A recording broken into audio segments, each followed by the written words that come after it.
Hari berganti hari, selalu lihat kasih-Mu, tak pernah berakhir di hidupku. Tuhan Yesus baik, sungguh amat baik, untuk selama-lamanya. Tuhan Yesus baik, Tuhan Yesus baik, sungguh amat baik, untuk selama-lamanya. Tuhan Yesus baik,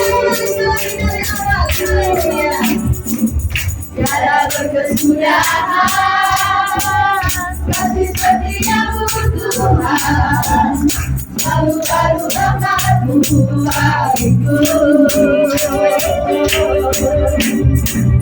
Hari berganti hari, tetap melihat kasih-Mu, tak pernah berakhir di hidupku. Tuhan Yesus baik, sungguh amat baik, untuk selama-lamanya.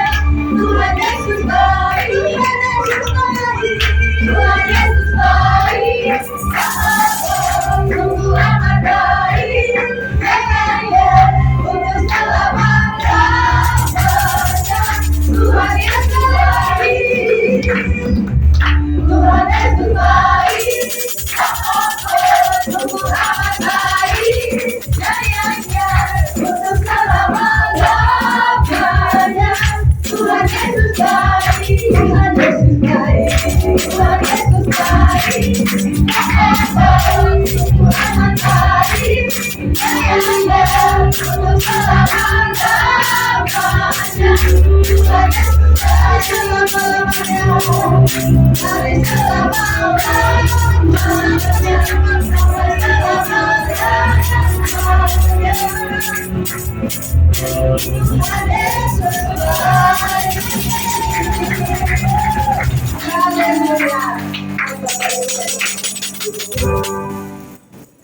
Dia bulan tak bercahaya lagi,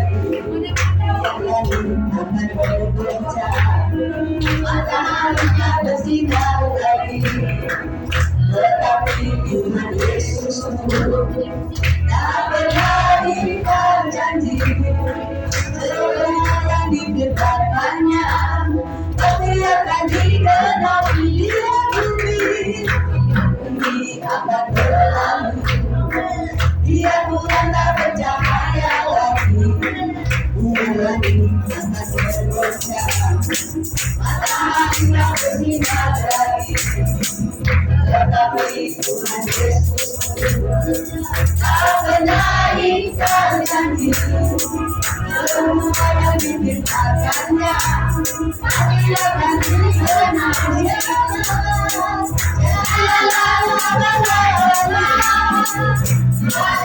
Cinta Yesus,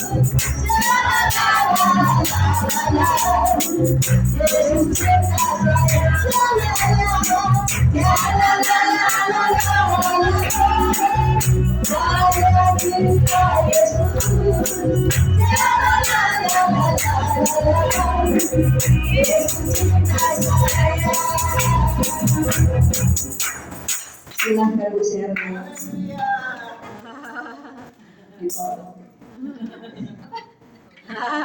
Fokus sama Tuhan Yesus, Sang Pencipta, Sang Sumber, atau kami berfokus sama hal yang lain gitu. Ternyata tanpa kami sadari, kami tuh berfokus bukan hanya sama Tuhan aja, tapi ke lain hal gitu. Ternyata Tuhan gak mau seperti itu. Akhirnya Tuhan proses kami dibentuk lagi, gak enak, nangis, mau berdarah.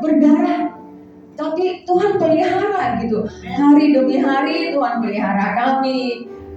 Tuhan selalu sediakan apa yang kami butuhkan, walaupun pas gitu loh. Pas butuh ada gitu. Ada gitu. Dengan itu saya mengambil hikmatnya apa?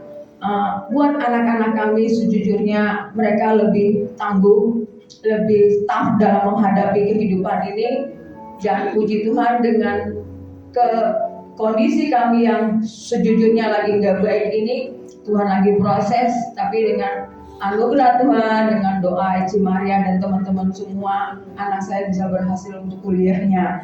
Itu buat saya tuh sesuatu yang Tuhan terima kasih. Dalam kondisi saat ini anak kami itu tetap berdiri teguh, nggak ke kiri ke kanan, dia tetap pegang firman dan dia tetap pegang janjinya Tuhan, dan Tuhan berikan dia yang terbaik buat dia itu.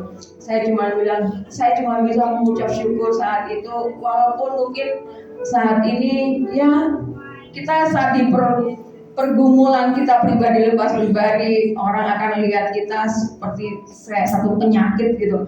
Wah, ini orang kalau kesini pasti pinjam duit atau segala macam. Itu secara daging, intimidasi itu pasti ada dalam hidup kita. Tapi kami berusaha untuk menepis semuanya itu.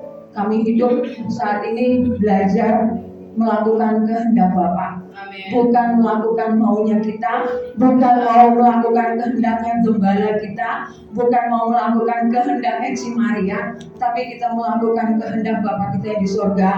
Apa? Jadikan seluruh bangsa murid-muridku, baptislah mereka dalam nama Bapa, Putra, dan Roh Kudus. Saat ini tugas kami untuk belajar memberitakan itu, walaupun ya dengan cara yang mungkin berbeda-beda barangkali di antara kita, tapi saya yakin dan percaya di sini jemaat-jemaatnya luar biasa untuk menginjili, karena itulah yang dibebankan kepada kami. Saat ini kita belajar untuk berdoa bukan buat diri kita sendiri. Sekarang kita berdoa berdiri bagi bangsa Indonesia, berdiri bagi dunia, berdiri bagi keluarga kita yang mungkin saat ini belum sepenuhnya menerima Tuhan Yesus sebagai Juru Selamat. Tapi itulah Tuhan mau buat kita jadikan semua bangsa muridku. Itu amanat Tuhan yang terakhir sebelum dia dinaikkan ke surga. Sekarang apakah kita pribadi lepas pribadi sudah melakukan kehendak Bapa itu sepenuhnya? Kalau kami dalam proses belum sepenuhnya sih, tapi belajar untuk itu ya. Berdoa cuman bisa saat ini kami bisa lakukan untuk berdoa bagi kota di mana kita ditaruh Tuhan saat ini. Saat ini kami ditaruh di Tangerang, berarti kami harus berdiri di Tangerang ini, karena di Tangerang ini luar biasa, segala kuasa aneh-aneh ada di sini semua. Tugas kita sebagai anak-anak Tuhan bersatu. Semua denominasi yang si Maria bikin di sini, kita tidak dari denominasi A, B, C, atau kita satu tubuh Kristus. Bagaimana caranya kita satu tubuh Kristus ini bersatu memenangkan jiwa-jiwa dengan apa? Kita nggak perlu jauh-jauh dari karakter kita, perbuatan kita sehari-hari. Mungkin sama tetangga kita yang dari seberang, mereka akan melihat itu kasih Kristus itu ada nggak sih dalam hidup kita.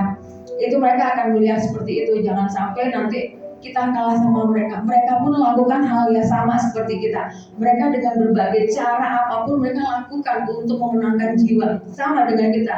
Kita pun melakukan hal yang sama untuk memenangkan jiwa mereka. Mereka pun begitu, sebaliknya gitu. Jadi ya saya minta berharap juga kita bersatu. Udah nggak usah mikirin aneh-aneh lagi. Fokus aja sama jiwa-jiwa saat ini. Pergumulan, biarlah pergumulan kita serahkan sama Tuhan. Kita berfokus sama Tuhan Yesus saja. Terima kasih. Biarlah kita menjadi pelaku-pelaku firman Tuhan, pelaku firman Tuhan yang hidup. Kita menyiapkan hati kita untuk menerima firman Tuhan yang disampaikan oleh Tuhan. Haleluya.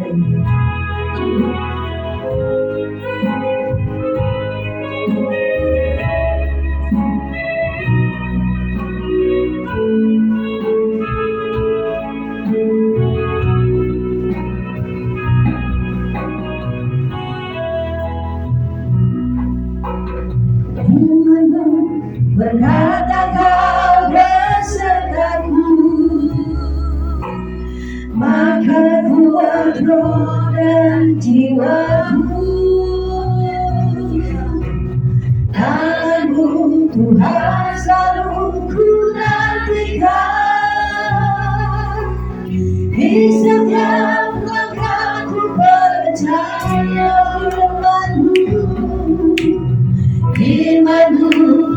rasa kau berseramu,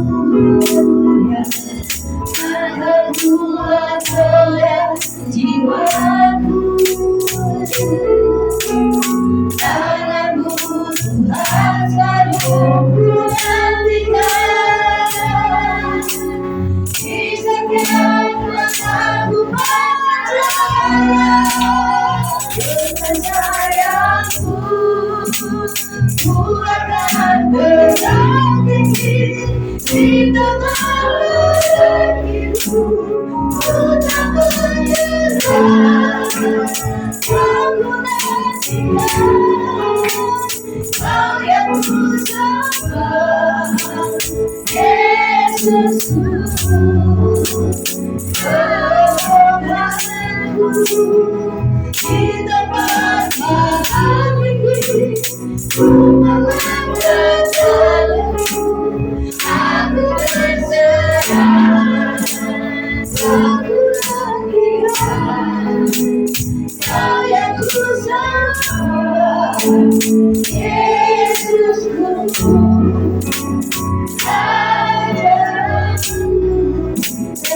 Bapak Ibu bangkit berdiri. Kuat roda jiwaku, janganmu Tuhan selalu mengalihkan, di setiap langkahku percaya, dengan sayangmu ku akan terbang tinggi di bawah badanmu. Ku tak menyerah, tak berkuasa, tak berhidupan bagiku.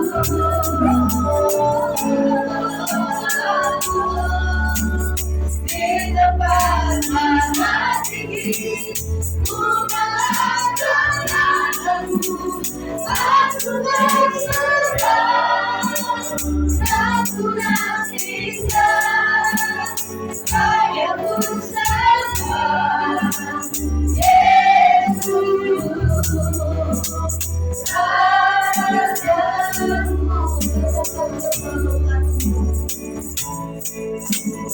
Pertolonganku di tempat maha tinggi, ku melangkah jalanmu, aku berserah, aku nantikan kau yang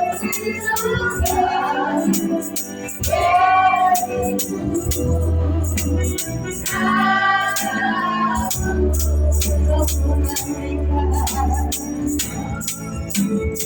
aku nantikan kau yang ku sembah,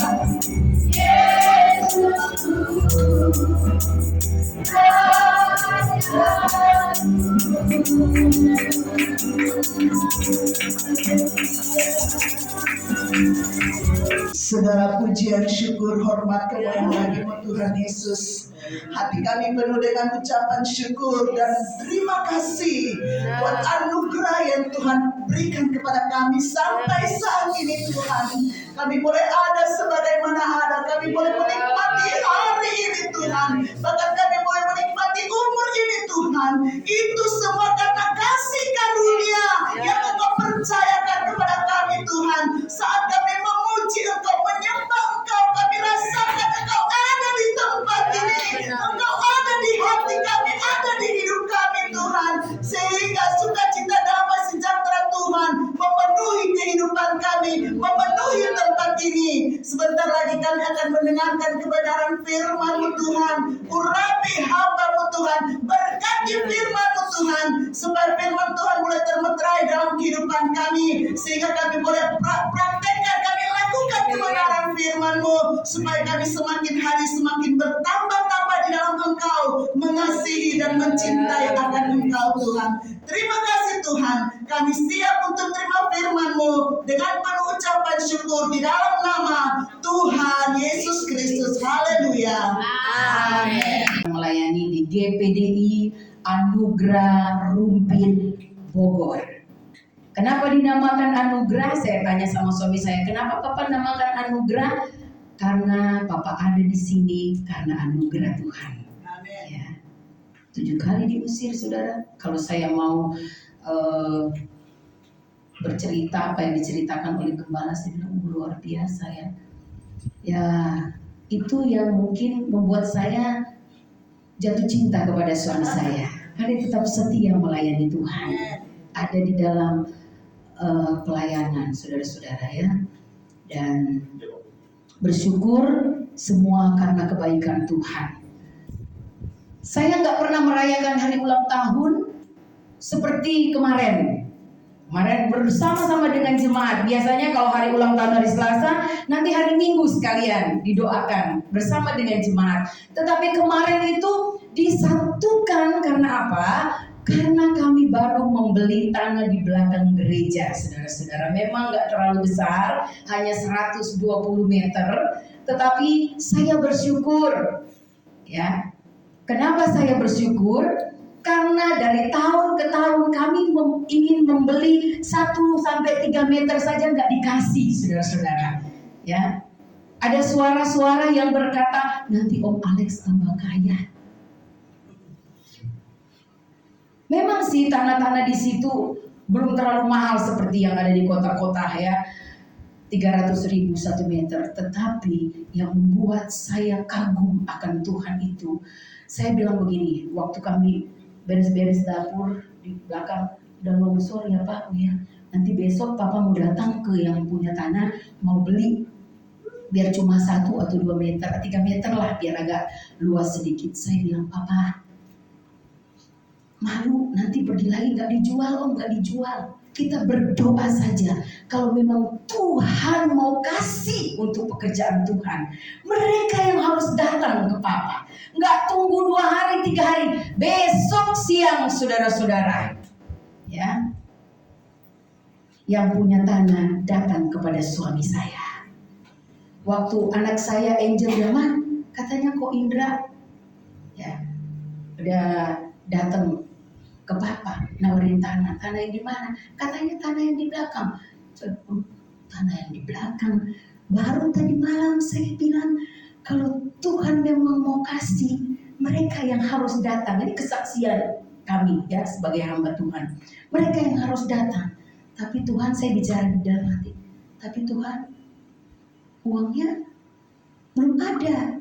Mau bayar pakai apa? Luar biasanya pada hari kebangkitan Tuhan Yesus, ya. Waktu kasih pengumuman kepada jemaat langsung respon, mereka kumpul uang, akhirnya lunas terbayar, saudara-saudara.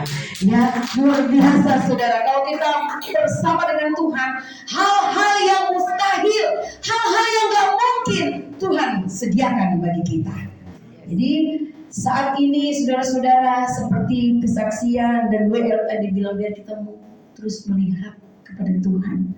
Ya, saudara tahu waktu di mobil saya bilang Tuhan, jadi saya mau membawakan firman Tuhan. Terus apa Tuhan? Ada ayat-ayat yang sudah saya baca di dalam Amsal tentang berkat dari hikmat. Tetapi waktu saya masuk ke dalam ruangan ini, duduk, saya berdoa lagi. Karena saya selalu ingat apa yang menjadi nasihat oleh Bapak Pendeta J. Awondatu yang di Cianjur. Ya, sekarang juga sudah beristirahat. Saya bilang beristirahat karena orang yang meninggal dalam Tuhan kan dikatakan sedang tidur. Ya. Kalau kalian mau berkhotbah, jangan dengan kekuatan sendiri. Berdoa, minta Roh Kudus supaya Roh Kudus yang akan menuntun dalam membawakan firman Tuhan. Jadi saya selalu ingat itu, saya bilang Tuhan, saya tadi sudah persiapkan khotbah lain, tapi waktu masuk, kenapa ini ayat ini ada di hati saya dan terngiang-ngiang di telinga saya. 1 Tesalonika 5 ayat 17. 1 Tesalonika 5 ayat 17. Apa? Tetaplah berdoa kita buka. Takut salah, yang namanya juga manusia kan suka ada salah-salahnya. 1 Tesalonika pasal yang kelima, benar ya? Ayat yang ke-17 kita baca sama-sama yuk. 2, 3 mulai. Tetaplah berdoa. Tetaplah berdoa. Tapi ini hari ulang tahun Tuhan. Kayaknya agak kurang cocok kalau mau khotbah tetaplah berdoa. Saya masih ngomong dengan Tuhan.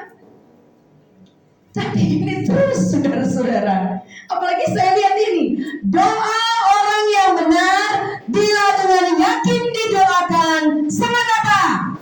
Besar kuasanya. Semua kita, setiap kita orang yang percaya kepada Tuhan Yesus Kristus, nggak ada alasan untuk berkata saya nggak bisa berdoa.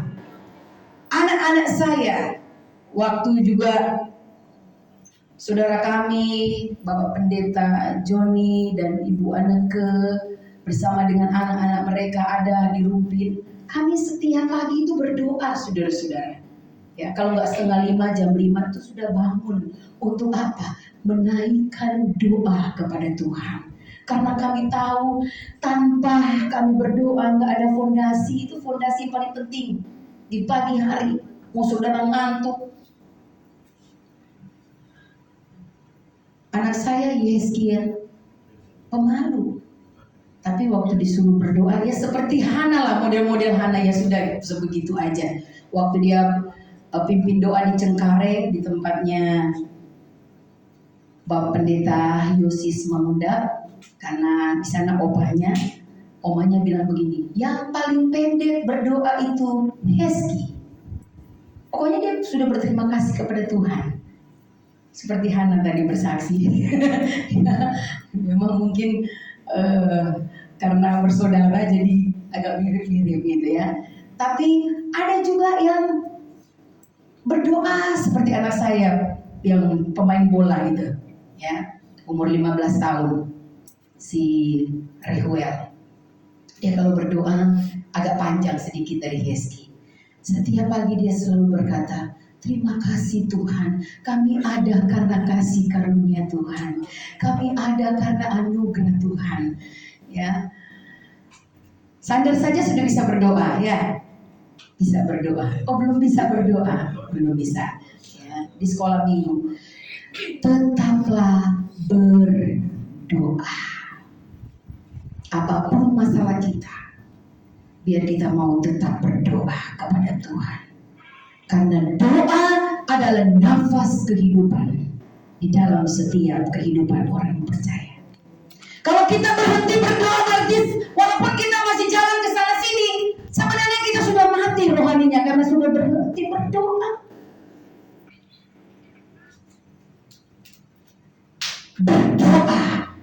Berdoa.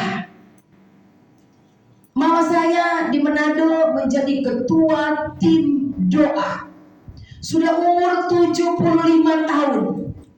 Setiap kali anggota-anggotanya bilang, Tante Ros, ayo mari kita berdoa. Kita mau berdoa kunjungi orang sakit Tante di rumah saja ya. Enggak, saya ikut. Selama saya diberikan nafas dan saya bisa berjalan, saya ikut. Biar malam-malam, saudara-saudara. Berdoa. Berdoa itu adalah satu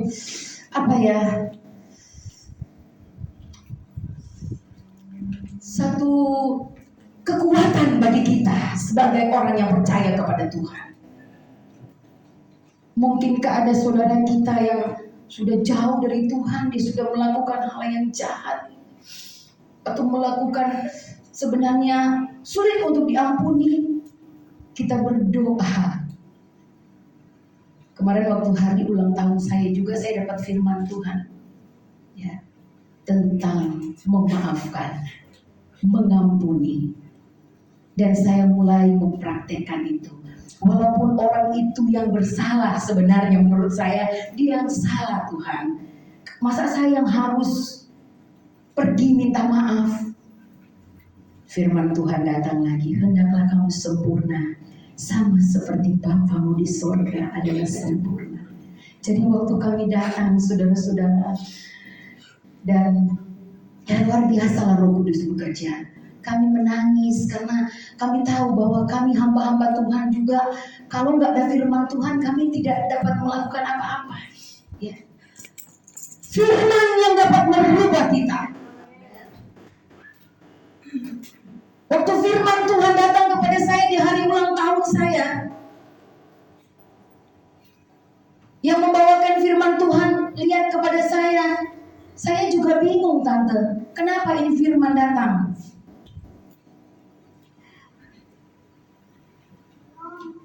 Sebagai anak-anak Tuhan, kita sadar bahwa tanpa kekuatan doa kita tidak dapat berbuat apa-apa. Tuhan Yesus pernah berkata di dalam Lukas 18 ayat 1, janganlah kamu jemu-jemu untuk berdoa. Coba satu orang bacakan, tolong. Siapa yang bisa? Ibu kita yang cantik jelita. Terima kasih buat Ibu Maria karena dulu sudah bikinkan kami kue ulang tahun dan gratis, saudara-saudara. Saya ingat sekali kue ulang tahunnya itu ada air terjun kecil, ya, ya Bu ya, air terjun kecil yang mengalir gitu waktu itu dibawa sama Ibu ini ya di Ciputat sana dan bikin satu gedung. Lukas 18 Ibu ayat 1. Ini awet muda terus karena ada Roh Kudus di dalamnya.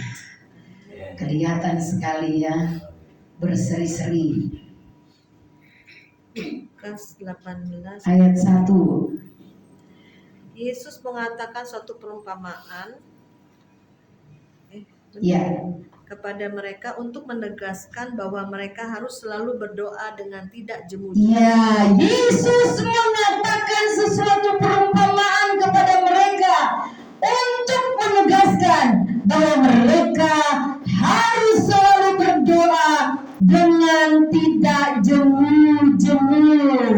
Kalau dibilang tidak jemu-jemu, jangan bosan. Jadi jangan ada yang saya dengar, saya bosan berdoa untuk suami saya bosan berdoa buat adik ipar saya bosan berdoa buat tetangga saya. Jangan jemu-jemu, karena kita akan melihat pelangi kasihnya Tuhan. Ya. Ada seorang ibu gembala, tiba-tiba ponakannya yang tadinya belum mengenal Tuhan Yesus datang tinggal di rumahnya dan dia berkata, bertahun-tahun saya mendoakan keponakan saya ini supaya dia bisa percaya kepada Tuhan Yesus, dan Tuhan mendengar, Tuhan menjawab. Apa yang menjadi masalah persoalan kita saat ini?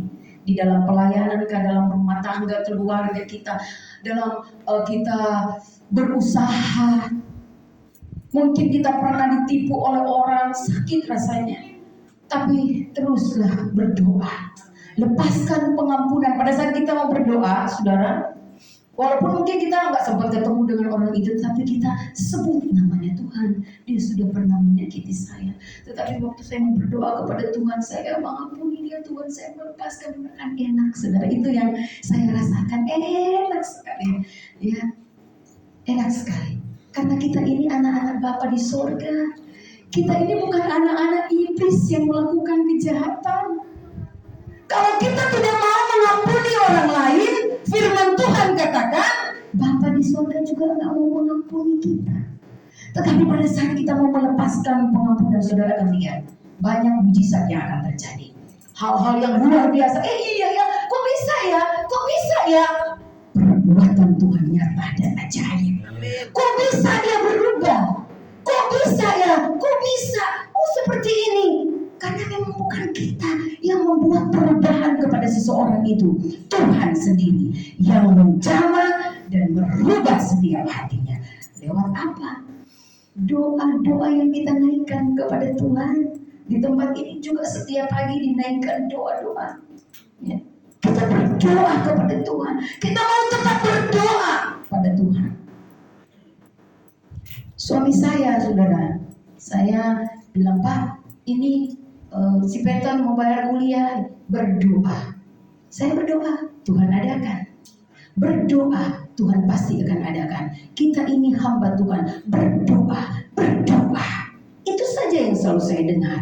Dan waktu saya mempelajari tentang doa, luar biasa saudara-saudara. Ya, karena memang kita nggak bisa lagi berkata-kata apa-apa, Bu, Pak. Air mata yang keluar. Tetapi seperti pujian yang berkata, dia mengerti bahasa tetesan air mata. Hanya siapa yang mengerti tetesan air mata? Suami kita mengerti kan? Biar kita udah nangis-nangis juga ada ibu-ibu yang berkata, tante di hari ulang tahun saya suami saya nggak ngucapin, dia cuma bilang kamu ulang tahun ya, gitu aja. Saya jadi sakit hati, saya jadi sedih. Ya. Yesus Tuhan, dia mengerti. Mau pakai bahasa apa? Bahasa Cina, bahasa Manado, bahasa Batak, apalagi? Bahasa apapun juga itu Tuhan tahu, saudara-saudara. Apalagi pada saat kita bersekutu dengan Tuhan dengan sungguh-sungguh sampai kita bisa berkata-kata dalam bahasa roh. Enak sekali. Itu saya pernah rasakan di sekolah Alkitab, saudara-saudara. Rasanya saya tidak akan berhenti bergaul, berhubungan dengan Tuhan saat itu. Tuhan enak sekali. Rasanya tidak akan berhenti memuji, menyembah Tuhan. Di dalam apa? Di dalam doa. Doa adalah jembatan bagi kita untuk bertemu dengan siapa? Dengan Tuhan kita. Jadi di hari ulang tahun Hana, tetaplah berdoa.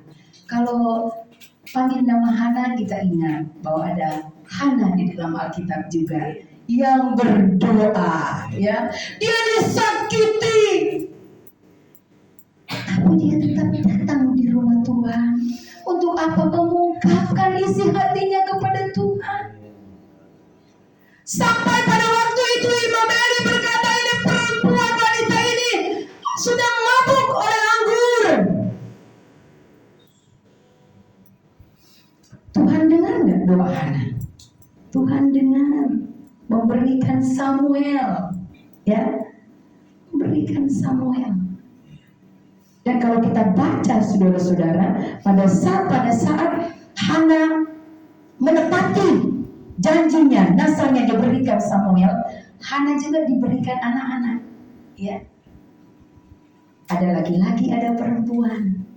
Jadi kita juga jangan takut untuk berkorban buat Tuhan. Karena ketika kita mau berkorban buat Tuhan, ya, Tuhan gak akan pernah berhutang kepada kita. Pasti yakin percaya bahwa Tuhan itu melihat dan memperhatikan kita. Saya mau tutup khotbah saya dengan satu kesaksian. Saya diingatkan oleh Roh Kudus waktu saya dan Ibu Anneke pulang ke Manado naik kapal laut, saudara. Waktu di Surabaya ya, kalau nggak salah Ibu Anneke ya, pas di Surabaya ke sana lagi ya.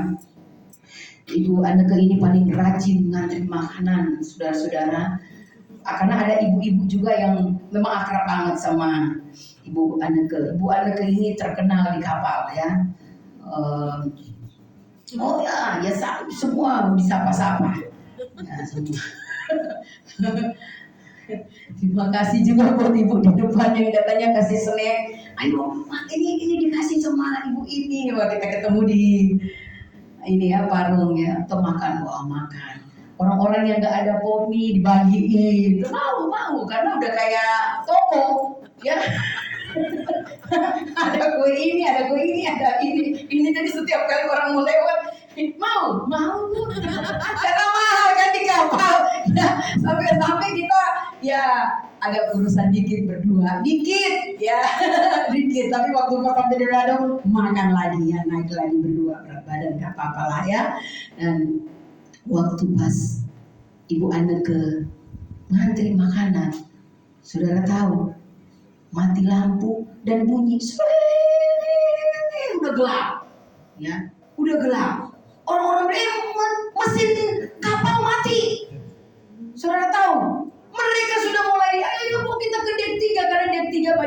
kampungnya atau ada perahu kecil di situ kalau saya nggak salah dengar. Oh, ayo ayo ayo kita ke situ. Saudara tahu saya berlutut. Tuhan, Engkau tahu saya nggak bisa berenang. Oh Bapak, kalau nggak bisa berenang begini langsung dimakan sama ikan paus ini ya. Di dalam hati sebagai manusia, karena tahu di tengah laut banyak ikan-ikan yang besar gitu ya. Saya berdoa, mau masuk bunyi aja, masih gelap, nggak ada tanda-tanda cahaya. Saya bilang, Tuhan gelap sekali. Ternyata ibu anakku juga waktu ngantri, apa ini? Ada apa ini? Ada apa ini? Ya, heboh semua di kapal. Saya berdoa, saya berlutut, Tuhan, air mata sudah keluar. Saya ingat lagi, Tuhan, masa suami saya mau jadi duda lagi ya Tuhan. Oh kasihan Tuhan, saya juga masih mau bertemu dengan orang tua. Sampai ibu anak datang, saya masih berdoa. Orang-orang bilang, itu ibu berdoa, kamu kabur. Padahal udah lari-larian mereka semua ya. Saya di dekat kamar mandi. Ibu anak datang, dia pikir katanya, oh ini si kakak, karena panggilnya kakak. Ini si kakak pusing kali ya, pingsan kali karena saya mau masih begini. Waktu dia sudah datang terus saya lihat, puji Tuhan sudah menyala. Aman, terima kasih Tuhan. Terima kasih. Akhirnya kami sampai di Manado dengan pertolongan Tuhan saja. Ya luar biasa.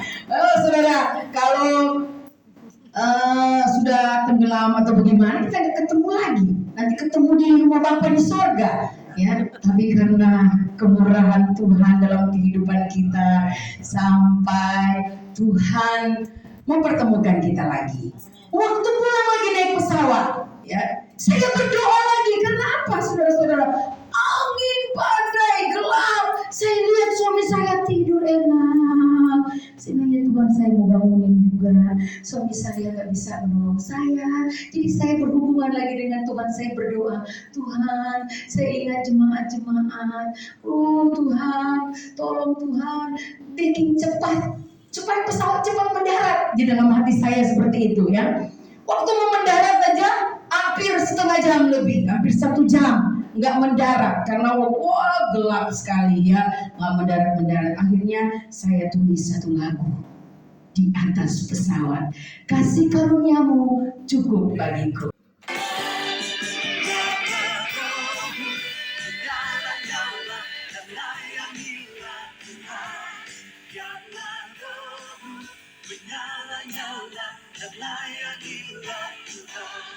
Karena rohmu menyala